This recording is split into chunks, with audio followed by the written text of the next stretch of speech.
Caprice and I smiled at each other. I told him it wasn't real, Caprice said. Many people want to come to the club, Zara said. She was moving her pearl necklace around her shirt collar. We have to be careful. We cannot let everyone inside. There isn't enough room for everyone. There is another reason, Caprice's father said. Some people want to come, but not spend money. Other people come to spend money. It's a business. We want customers with money. What do you think about the inside? Zara asked. Did you like it? I remembered the poor bartender. He was trying to help too many customers. I had been a bartender too. I knew it was a hard job. I liked the inside, but you need an extra bartender, I said. Your guy needed help. He had too many customers. There was a very big crowd. I felt sorry for him. Do you know any bartenders? Do you know anyone who needs a job? Caprice asked. Zara and Ismail waited for my answer. Yes. I do know a bartender that needs a job, I said. And he works cheap. By the end of the week, I had a new job at Zara's nightclub. My girlfriend, Caprice, came to visit me often. I became friends with the other bartender, Dennis. I also became friends with Bruce, the bouncer. I can't believe it. You are lucky, Jack, Aaron said one night. He was shaking his head. Lucky? I asked. Aaron was sitting alone. He sat beside Nate and Nate's new girlfriend, Aisha. You're wrong, my friend. Luck was not the reason. Luck had nothing to do with it. It was persistence. In this life, persistence is the only way to get anything. Luckily, Caprice said, holding my hand, Jack has plenty of that. World War II Germany. Surrender now, a German voice shouted. He was outside. His jeep's engine was loud, but he was louder. Come out or we will open fire. Lily did not look out of the broken window. She was inside an old building. It was surrounded by Nazi soldiers. If she did not surrender, they would shoot. They would keep shooting until the building fell down. Okay, she yelled. She was hiding in the corner of a dark room. Her brown bag was next to her. Inside the bag was a secret, and her job was to keep it safe. I am coming out. I will come out from the front door. She waited and listened. Put your hands up. Put them in the air or we will shoot you, the soldier said. If you are holding anything, we will shoot you. They really want to shoot me, Lily thought, checking her gun. I want to shoot a few of them too. They killed my partner. There was no time to think about the past. Lily did not have time for emotions now. She was a professional. She had a job to do. Surrendering was not a part of her plan. She tied her red hair in a ponytail. Crawling on her hands and knees, she moved across the room. She moved down the hallway. She went toward the back door. Come out. You have 5 seconds. If I come out, you will kill me, she thought. Suddenly, she turned left, away from the back door. There was a small wooden door in front of her. It went to a basement. She opened it and ran down the stairs. They know about this basement, but they don't know it goes to a tunnel. Above her, she heard the sound of powerful gunfire, machine guns shooting the building. They would tear the building apart. Lily knew the soldiers were told not to kill her, but they were trying to kill her. They knew she was dangerous. Someone told them who I am. I had a secret identity, but that is gone now. Now every Nazi in Germany go inside. Don't come out until you find her. Look in the basement too. I have to go, Lily decided. She took out the light bulb. The basement and the tunnel were completely black. She didn't care. Lily z's me dead, except the ones in charge. The bosses want me alive. They want to ask me questions. The basement smelled bad. It was not very bright, it only had one old light bulb.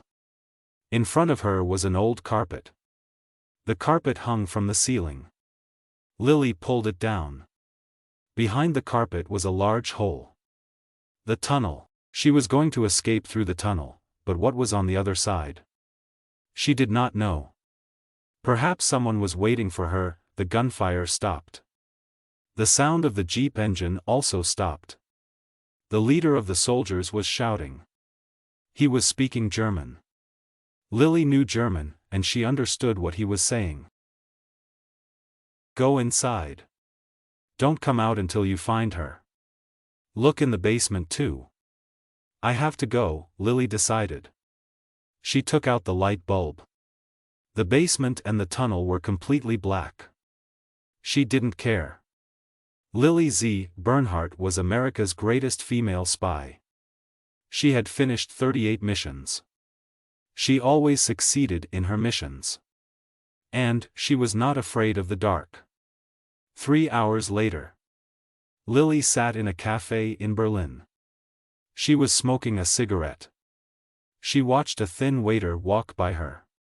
He was ignoring her. Why was he ignoring her? She had red hair and her face looked like a foreigner's face. Maybe he did not like foreigners. Excuse me, she said in German. Do you see me? On most days, Lily did not bring attention to herself. She was a professional spy. Lily did not walk around in fancy clothes. She did not drive fast cars. She was very healthy, but she did not look like a model. Sometimes, people asked her name. She never said, Bernhardt. Lily Bernhardt. The government had given her a dozen fake names. There was no reason to use her real name. Normally, she acted shy. But, she wanted service. She was thirsty and needed a drink. Excuse me, she repeated. Yes? Can I help you? The waiter asked. There were not many customers. The cafe was not busy. Bring me a coffee and an apple pastry. He turned and went behind the counter. He poured the coffee. He put the pastry on a plate. Then, she watched him walk to the kitchen. Why is he going to the kitchen? Everything I want is there, at the counter. She knew why he had left. He went to use a telephone. He was going to call the soldiers. He was going to say the lady with red hair is here. Lily stopped her thoughts. I'm being silly, she said to herself. Then, she saw him. He was looking at her from the kitchen window. His nose looks broken, she thought. The thin waiter brought her coffee and a pastry. He put them on the table. She noticed he was sweating. The weather was cold. Why was he sweating? Was he nervous? He wiped the sweat with his shirt sleeve. Anything else? No, she said, drinking her coffee. The coffee was cold. Are you a tourist? Your German is very good, he said. He tried to smile, but his smile did not look real. She shook her head and she looked at his broken nose. I live here. I've lived here many years. He was looking at her bag.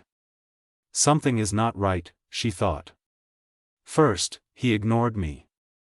Now, he is paying too much attention to me. Please let me know if you need anything else, Miss Bolin. Nellie Bolin. The waiter left. I am getting paranoid, she thought. She lit a cigarette. Smoking was a bad habit, but her job was dangerous. There were many things to worry about. Smoking was bad, but some things were worse, like other spies, and Nazi soldiers, and people who helped the Nazis. Lily was almost done eating her pastry. She heard a familiar sound, the sound of a jeep engine. The soldiers were here. She stood up fast. The waiter was in front of the kitchen door. Lily took her brown bag and her fork. She pushed the table away. She ran toward the waiter. She was holding the fork in front of her. The thin waiter jumped out of her way. Lily ran through the kitchen. She escaped from the back door of the cafe. She ran into the night, but she knew the soldiers would follow her. "Why did you come here?" the small old man asked. He was not happy. He did not like late-night visitors. And he did not like Nazis. "Are you being followed?" Lily held up her brown bag. "I need a place to hide." "Are the Nazis following you?" he asked again. "No," she lied. He pointed to the bag. "What is in the bag?" "Let me in and I will tell you." "No," the small man closed the door. Lily knocked again, quietly. She did not want neighbors to hear. "Go away," the man said. He was behind the door. "Go. Take your secrets away." Lily looked behind her. The soldiers were out there. They were looking for her. She needed to hide fast. She had to get off the street. "David. David, if you do not let me in, they will catch me," she said. She pushed her face against the door. "If they catch me, they will ask questions. They will ask who helped me. I am not helping you. But, I will tell them you did." She did not like to scare people, but "If I shoot you, I will take the bag," he said. "You will not shoot. You will help me. I need to go to the American embassy." "Sit down." Lily sat down at the small wood table. He sat by her. He smelled very bad. Perhaps he did not have water in his home. He was still holding the gun. Outside, they heard a jeep. No, many jeeps. "They are coming," she said. "You have to trust me." "Why should I?" "You will tell them I helped you." Isshin was important. She could not let the Nazis catch her. She could not let them get her bag. The door opened. The small man was holding a gun. "I could kill you," he said. "Get inside. Now." "I need to use your restroom," she said. "Too bad." David pointed the gun at her head. "Give me the bag. I came here to hide.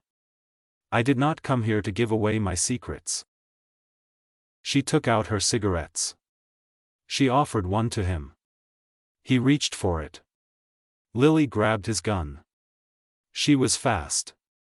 She grabbed his wrist with her other hand. He dropped the gun on the table. "I'll take this," she said, picking up his gun. She looked at it. It was very old. "Does this gun work?"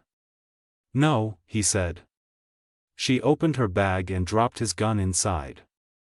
David did not move. He sat and watched her. "I could run outside," he said. "I could say you broke into my home." "You could try," Lily said. She took out her gun.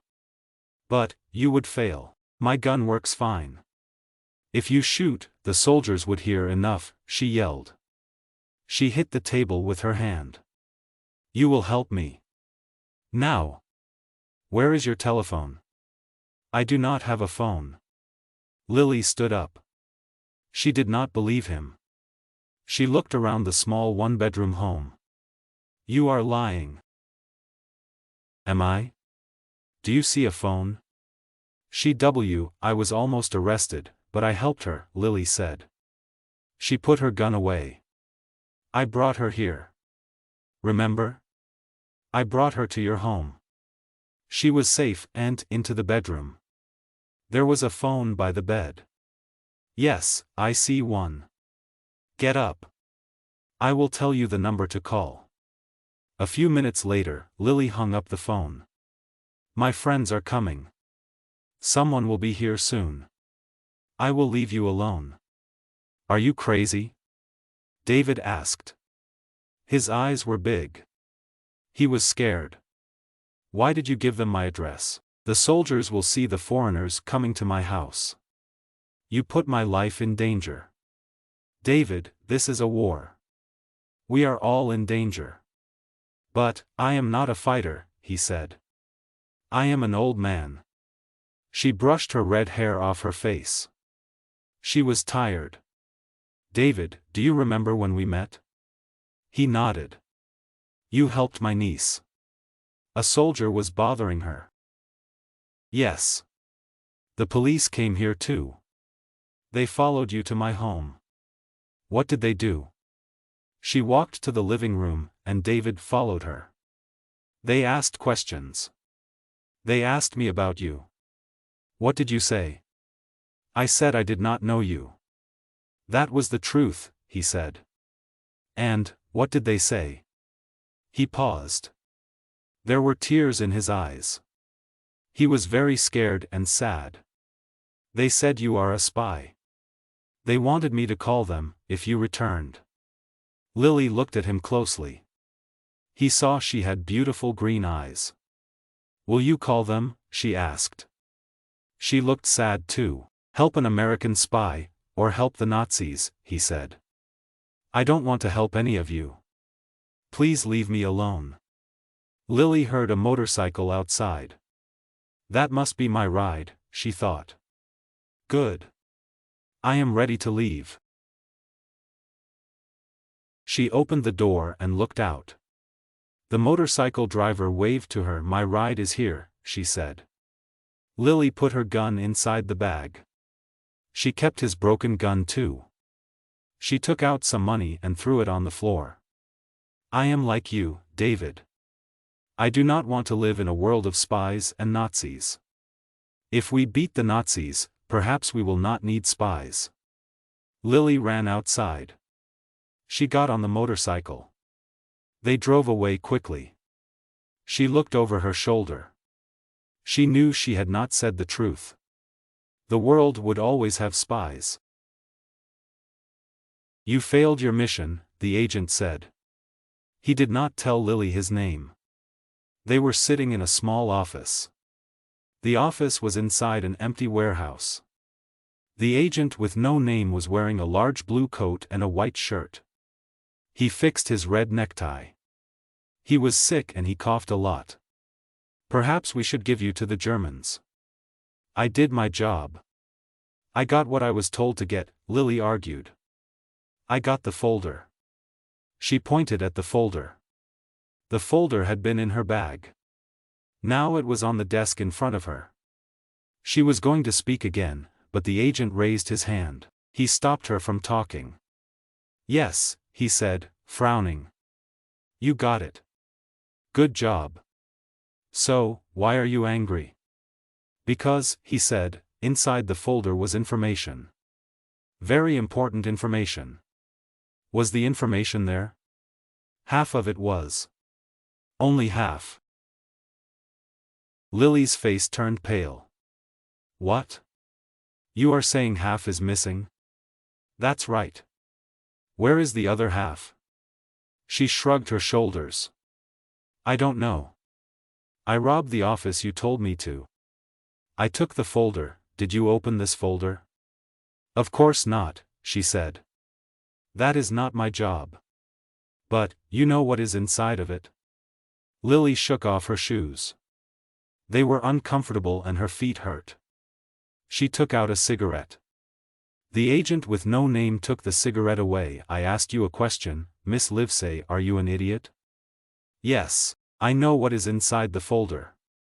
She took out another cigarette and lit it.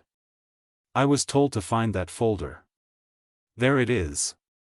And inside is a list of names. Americans who are working for the Nazis. Then my job is done, Lily said. Our man told us the list was bigger.